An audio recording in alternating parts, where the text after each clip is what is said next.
My earliest remembrance of anything happening to me was during the Depression. I believe it was 1929 that I was riding my bike and ran off the curb and a car hit me and fractured my skull. And I still have that scar showing that today. Uh, and in those days, boys, when anybody got hurt, it was quite a commotion over it, especially a child. Well, they rushed me to the hospital and everything like that, and got a hold of my mother, and she just about had a fit, because and I ended up in the hospital. Well, as I believe I mentioned before, that happened at the time of the Valentine's Day massacre in Chicago, where the Capone syndicate went in and had all those men shot down, and he came into his real power at that time. And it was then that was during the Prohibition period. I remember that. And then as I got out of the hospital, then I would live with my mother part-time up in Detroit. And then the summertime, she sent me down to live with my grandparents here in Missouri.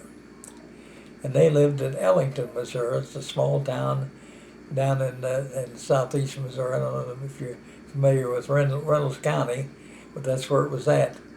And that's where he lived for many, many years, made a good reputation for himself. He was county sheriff down there for 12 years.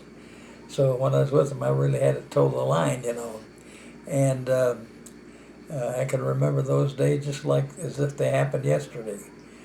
And I lived there with them off and on until I went into CCC camp, and that was in 1938.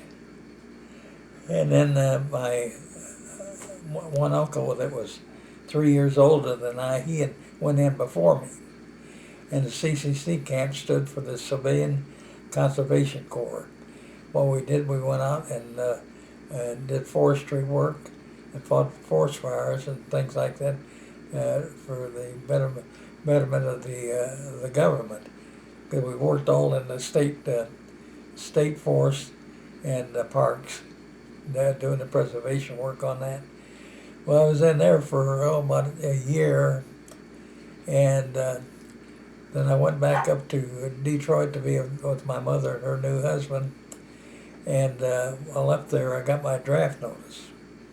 And I decided, well, I don't want to go back into the military because I had lied about my age and went in there in the Army. And then my mother, she was so upset over it, she got me out on what they call a minority discharge.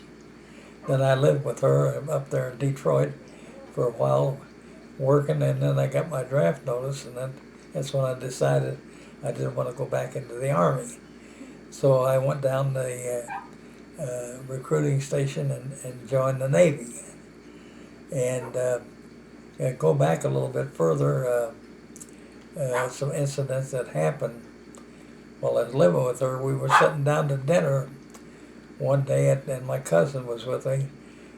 He was in the Navy out at Belle Isle in Detroit, Michigan. And I believe it was about 1:30 in the afternoon. They had the radio news came on. That's all we had in those days, just radio. The radio news came on saying that the Japanese had bombed Pearl Harbor.